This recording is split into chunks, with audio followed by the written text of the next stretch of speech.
I think we got to look at, just because something isn't a failure, it doesn't necessarily means that you're a failure. It's just, okay, how can I turn this failure into a win or learn from this to be better down the road? Welcome to Build Your Culture brand with Dr. Jay Rains. As leaders, you have the ability to design and lead culture intentionally. Hear from culture leaders who are moving from a values list to values lived. Hey leaders, welcome to the Build Your Culture brand podcast. I'm excited to have Jason Sutton with us today. He's a Chick-fil-A owner-operator in the Denver area at Quebec Street there. And welcome to the show, Jason. Hey, thanks a lot. I'm excited to be here. Appreciate you having me today. We're looking forward to getting to know you a little bit better. How long have you been there at Chick-fil-A at the Quebec Street location? So I've been here a little over 7.5 years, and I've been with Chick-fil-A for right around 10 years. Okay, good deal. I know we're going to get into your location there and some of the exciting things that are going on. Before we do that, though, just so the audience can kind of get to know you a little bit better, Jason, one of the questions I like to start with is, what would you describe as a leadership superpower? And on the flip side of that, what would be a kryptonite? I think a leadership superpower for me, every time I have a discussion with one of my leaders and I talk to them about what I believe the definition of leadership is, it's somebody that has the ability to provide direction, purpose, and motivation. And I think that's just that aspect, like defining leadership like that, is a natural strength of mine that I don't even realize it. There's a big difference between a manager and a leader. A manager, somebody that can run a shift or, have an end task that they want to accomplish, and they can get everybody from point A to point B. But I think the difference between a manager and a leader in that scenario is, how do you get somebody from point A to point B while encouraging them, motivating them, caring for them, and just giving them all the tools they need to enjoy what they're doing and be successful along the way. So I think a strength of mine in that, or when you talk about like a superpower, is just being somebody that is going to work shoulder to shoulder with my team. I'm not afraid to do the most minuscule tasks that they might be doing. And I'm encouraging them and motivating them and having fun along the way, and ultimately showing care for them at the end of the day. So I think I don't want to say that that's like a superpower for everybody, but I think that's just something that comes natural to me, and I really enjoy that. On the flip side of that, though, I think kryptonite, man, I think that most leaders would probably tell you like a kryptonite for them. They might say it a different way, but I know for me, it's like the ankle biters that are just constantly like gnawing at you and disrupting you and what you're trying to do. So I always tell my team, it's better to have a plan planned at 100% and executed at 50% than to have no plan at all. So I always try to go into my day with a plan, and then there's just little ankle biters that come in, whether it's something from the city or a visitor coming by or team members calling out or a piece of equipment breaking. If you let all of those things that are the ankle biters kind of disrupt you as a leader, it can really like derail your team. And another aspect of that too is I always tell my leaders, I'm like, y'all, calm is contagious. Whatever they do is gonna filter down throughout the entire organization. So I try to remind them of that. And sometimes I need to be reminded of that too. I mean, I remember early on in my journey of being a Chick-fil-A operator, my wife would be, she'd be like, hey, you need to go in the office just for a couple minutes and just like calm down, because maybe the way I was coming across was just really strong. I talk really loud because my hearing is like, it's not very good. I have tinnitus from my time in the military, and it just makes me talk really loud. So I come across as really intense sometimes, not meaning to. But yeah, I think that's how I define like my superpower and my kryptonite at the same time. Yeah, thanks for that. And that's one of the unique things, Jason, I've noticed about you. A couple things you mentioned there is you are in it. I mean, you're shoulder to shoulder quite a bit of the day with your team, but also just that aspect of having Valerie there right beside you. Y'all seem to really have an amazing way to work as a team. She's okay about calling you out. Y'all okay about saying tough things with each other and moving forward. And so you seem to work really well together as a team. You had this military career. What was it that kind of got you into Chick-fil-A?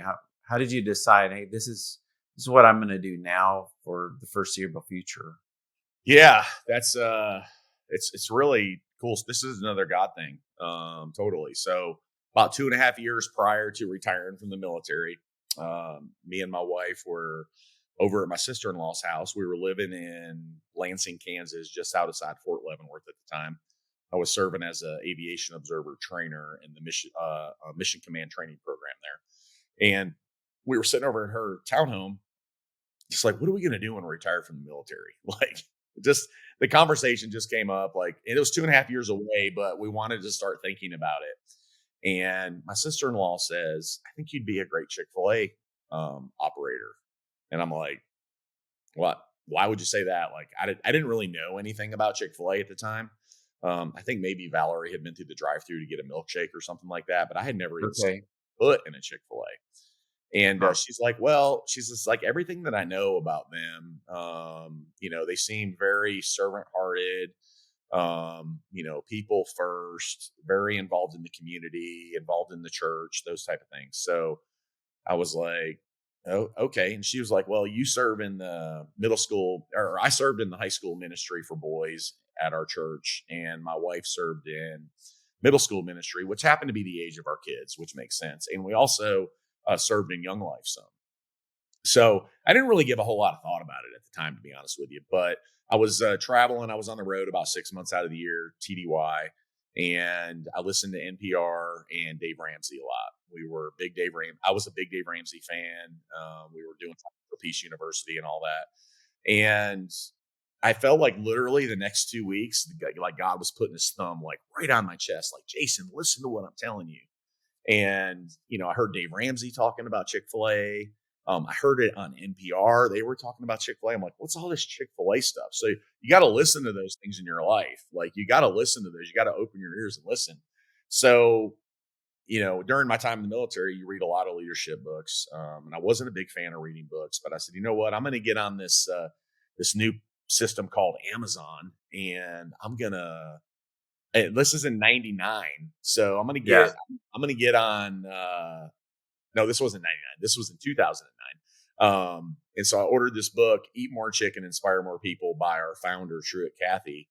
And I was about halfway through reading that book, laying in bed when we were living in Kansas. And I looked at Valerie and I said, I think I found what God's calling us to do.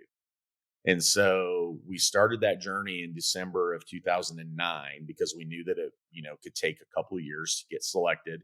And I kind of wanted, if Chick-fil-A was going to tell me no, I'd rather know now than in the future. So Valerie was like, the worst thing they can do is tell you no. Like, it's not like it's any skin off your back. So I started the process. I was very deliberate, very intentional about knowing as much as I could about Chick-fil-A. And, did my expression of interest in December of 2009, got invited to do the full application, filled out my full application, which ended up being like 27 pages long or something, because you listed out all your jobs that you held in your professional career and what your knowledge, skills, abilities were and all that.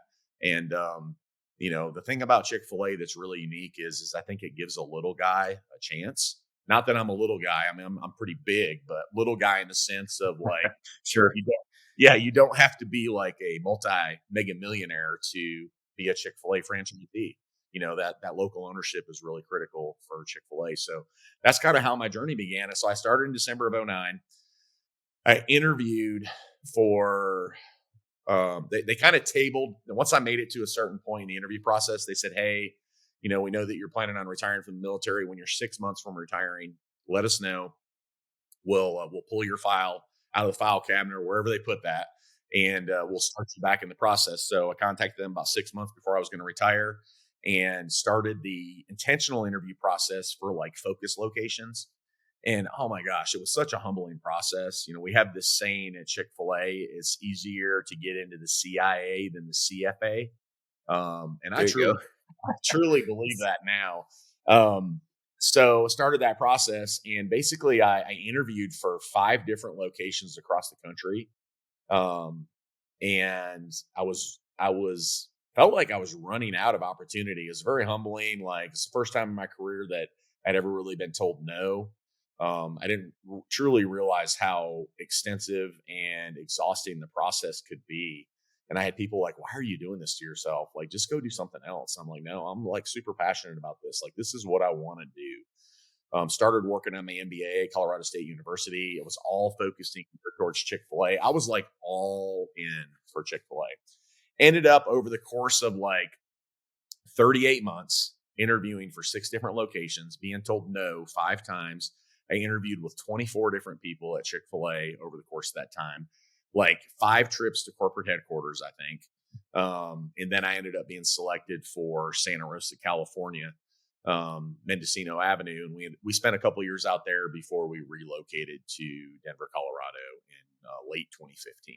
So kind of a long journey, but if you want to be a Chick-fil-A franchisee or you want to do something different, you gotta you gotta like pay your dues. You gotta like stand the test of time. It's a marathon, not a sprint. And so if you want something bad enough, you gotta stick it out, I guess you would say.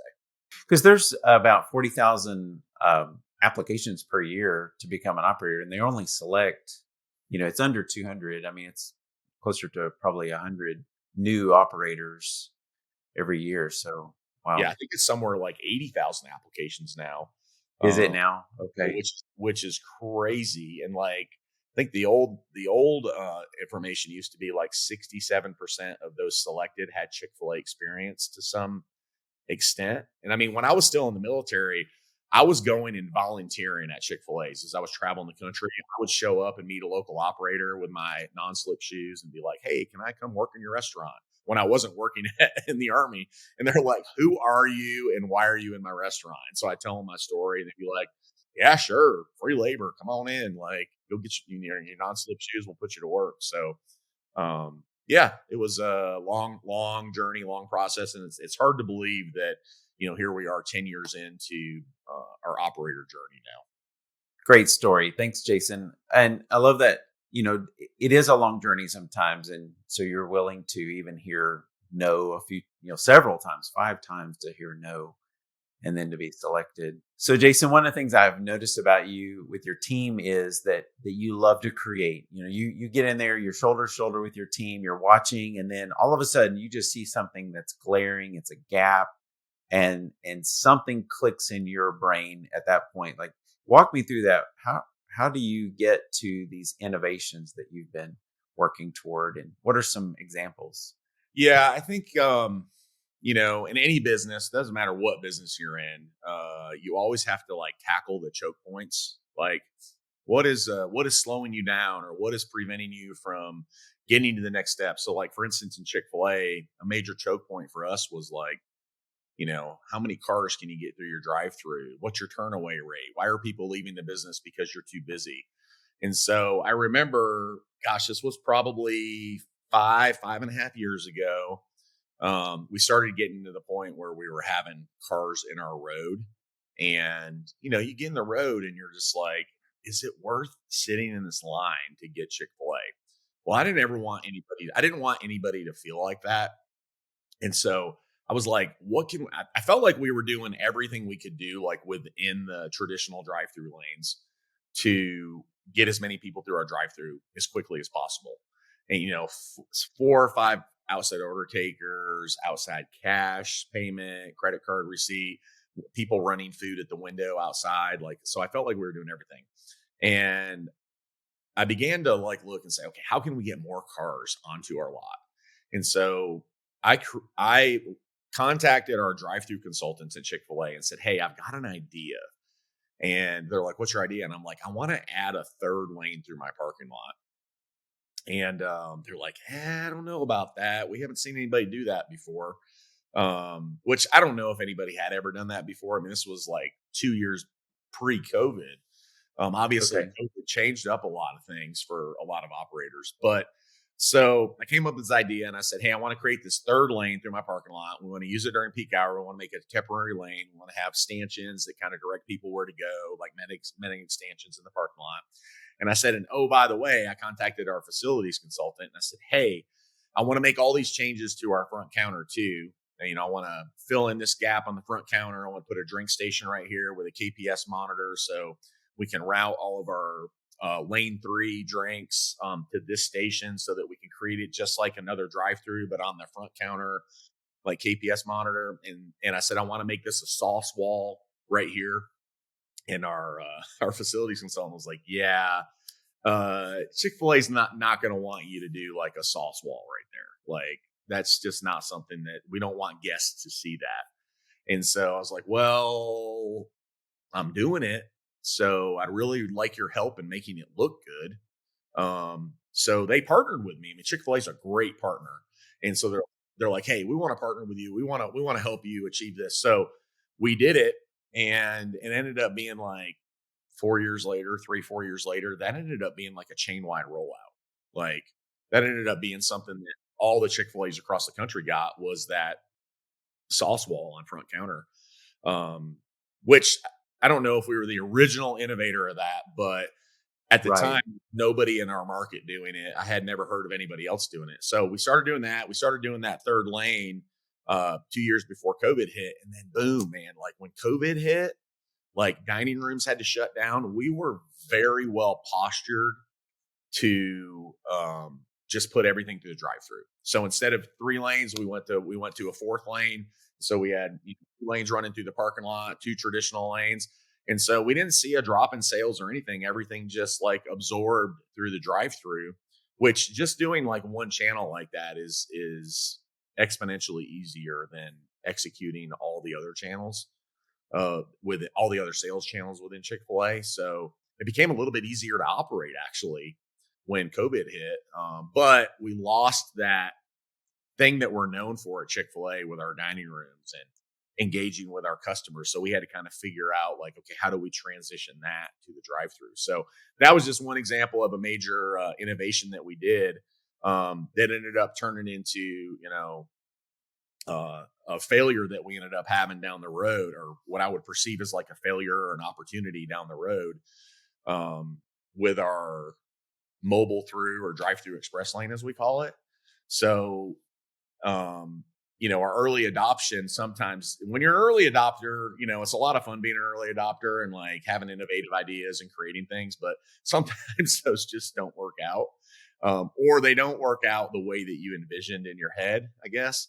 So I remember, I heard about this new drive-through express lane that Chick-fil-A was testing in like a few locations across the country. And I'm like, I want to do that. I want in. So I'm like talking to all the people at corporate saying, I want to do this. And they're like, well, we're not adding anybody to the test right now. And I'm like, well, as soon as you can add me, I want to be part of it. Fully thinking that we would like crush it. Like this would work great at our restaurant, because we were super focused on the Chick-fil-A app and, to do the drive-through express lane, you had to have a high amount of Chick-fil-A app users. So we started this validation test for Chick-fil-A to validate that this would work. And I think Chick-fil-A knew that in our concept or our design that it probably wasn't going to work, but they were like, well, let's let Jason try it and see him and his team try it and see if it works. So we had to shut down one of our drive-through lanes for just mobile. And man, our guests were not happy about it. Like now we went from having like 1 or 2 cars in the street to having like 8 cars in the street backed out to the intersection. The mobile drive-through express people couldn't get into the express lane because they were stuck on the road. And so they're trying to drive around traffic, get in the parking lot. So we were getting all kinds of complaints from guests. So we ended up doing this validation test and it just didn't work the way that we wanted it to. But, I was like, I was determined, like, we're going to make it work. We're going to make it work. Well, after 4 months in and spending a lot of money on labor and resources, it just was not working the way that we had intended. And so I went back to Chick-fil-A and said, hey, as soon as I'm done with this validation test, I'm moving that express lane into my parking lot. And the day it was over, transitioned everything into the parking lot. And now we went back to our traditional drive-through lanes, and we still had this express lane. But the cool thing was, is now this express lane was operational all day long without a team member outside taking orders. And we just ran food out the front door to the guests. And so what turned out to be an initial failure for us ended up turning into a huge opportunity and a huge win later on, because we were able to like think outside the box a little bit about how could we execute this within the parameters of our business and make it go really well. So I think we got to look at, just because something isn't a failure, it doesn't necessarily means that you're a failure. It's just, okay, how can I turn this failure into a win or learn from this to be better down the road? And I love that. I love that you got it to that place of learning from. I mean, you're naturally an innovator, and that's just going to be you're going to be an early adopter. That's just who you are. That's what you love to do. And figuring out for you, where is that place where this is too costly, or the test is run long enough, or like you just said, you're taking the lessons out of this and paying them forward into another method, another lane, another way. So, well, what was really cool too during the COVID process, what was really cool is when we were doing that third and fourth lane, we had a lot of operators come in and visit us, and they were able to take the lessons that we learned from being an early adopter and that adding that third and fourth lane and take that back to their restaurants and do it. So we were better able to serve the brand of Chick-fil-A and our customers at Chick-fil-A because of innovative ideas. I mean, I learned some of the best ideas that I learn are from other Chick-fil-A's and other operators across the country and their teams. Like, yes, we come up with our own, but a lot of the things in my restaurant, I can't even take credit for. I'm like, man, some of these guys were like pioneers and early adopters early on, and they're the ones that kind of helped me get to where I'm at to allow me to think differently. Yeah, and that's an interesting part about the Chick-fil-A culture is, I mean, y'all are competing. Of course, you're not competing in the same markets. You're not competing for the same dollars. But I mean, there's a little bit of competition within the operator world of, who's at the top. But there does seem to be this kind of sharing culture. Hey, come see what we've got going on. I want to come see what you have going on. And I think y'all call those excellence trips, where you go and just kind of watch and observe. Yeah. Well, we're our own franchisees, our own business owners within Chick-fil-A. But at the same time, we all know each other and we all learn from one another. So that's one of the things I think that makes our relationships really unique. There's a saying that comparison is the thief of all joy. We shouldn't compare ourselves against each other. We should compare ourselves against ourselves. Like, how do I become better?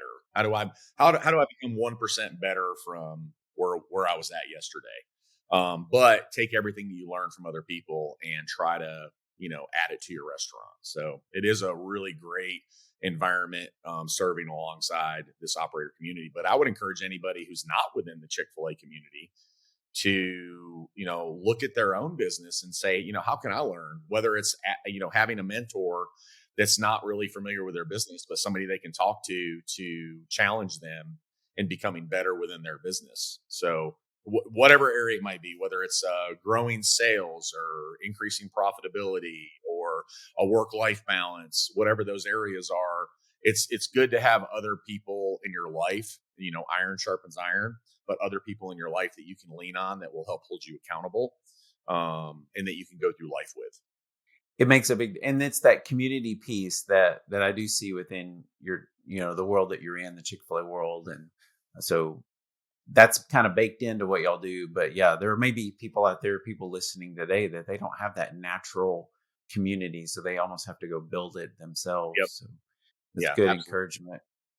What would be a piece of advice you would give to someone who's maybe a couple of steps behind you? They're building their business. They're trying to get maybe to where you are and the successes you've had so far.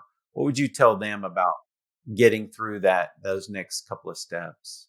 Yeah. I mean, I'm doing that right now. Like, I'm looking at, fellow Chick-fil-A operators that are 2 steps ahead of me.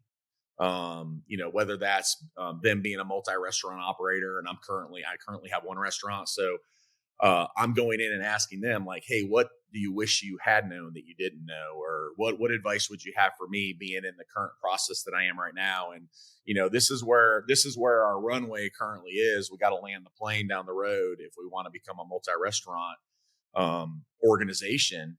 So I think what I would encourage anybody to do that might be a couple steps behind where we're currently at, whether that's sales volume wise, profitability, team member retention, turnover, CEM scores, whatever the case may be, is be open to listening to other people. Don't just like rest on your own laurels. You got to get out there and make yourself vulnerable and share what you're good at, what you're not so good at, and just be a learning leader.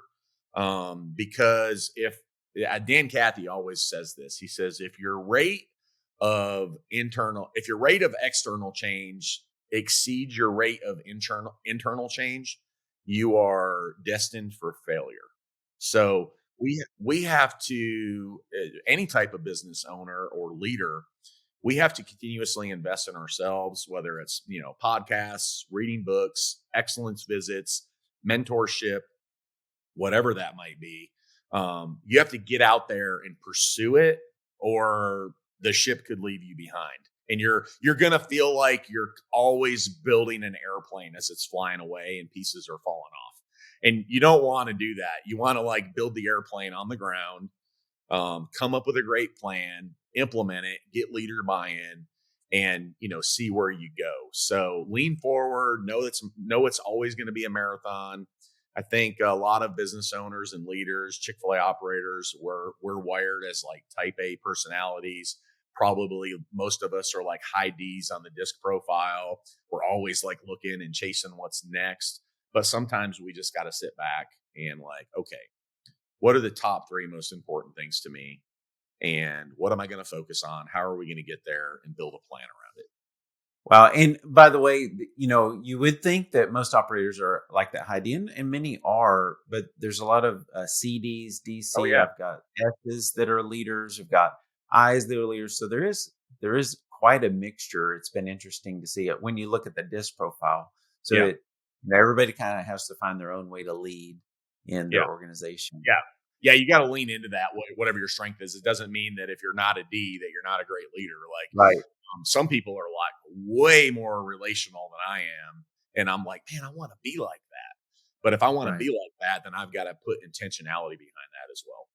So when I came and met with you earlier this year, and we developed something that we're calling your culture brand, I'd love for you to share a little bit about how you use that, what kind of impact it's had, and then you've developed a gift that you use in a special way. So tell me a little bit about culture brand, how it's used, and we can talk about that new idea you developed. Yeah, I mean, I think culture is a very important part of your business, whatever business you're in. If you have, unless you're like a sole business owner, you don't have any employees or people working for you, that would be the only time that maybe like culture isn't like top of mind or at the forefront of what you do. But I think as business owners, as leaders, while you might be like results oriented in like what you're doing, you've got to like pair other elements to your culture brand to make it successful. So you really got to like look at the people piece and be like, okay, how do I want my team to feel? And you got to like lean on, your leaders within your organization. So like if I establish a vision, or we as a leadership team establish a vision for our organization, well, a vision is just like, that's where we want to go, and what we want to be known for. But it's up to each individual leader within your organization, each individual team member to help you get there. And so while our vision in my restaurant is excellence delivered with care, well, I have to make sure that everybody understands how excellence is defined for me. So excellence for me is defined as, taste of food, serving great food, speed of service, being remarkably fast, attentive and courteous, providing genuine hospitality to our guests every single day, a clean and safe environment, and order accuracy. So we want to do all of those things with care. We want to do great. We want to serve great food with care. We want to provide remarkably fast service with care. We want to provide a clean and safe environment with care. We want to provide genuine hospitality with care. So we want to do all of those things with care. Well, Jason, thanks for joining me on this show and kind of sharing your story and just the incredible journey that you've been on. And now here you are building this team and really investing in the lives of others, and whether it's through even that give back through their college education. But I've seen you interact with your leaders and seen how much you care about your people. And so I'm glad that we have a chance to get to know you a little bit and hear your story. Thanks for joining us today. Yeah, my pleasure. Thanks for having me. I hope that somebody gets a nugget or two, as we like to say, out of this that they can take and, put in their own life or add to their team or add value to their journey and their leadership walk. Thank you for listening to Build Your Culture Brand with Dr. Jay Rains. We hope you enjoyed this podcast. Visit our website at buildyourculturebrand.com for our free culture brand assessment. See you next time.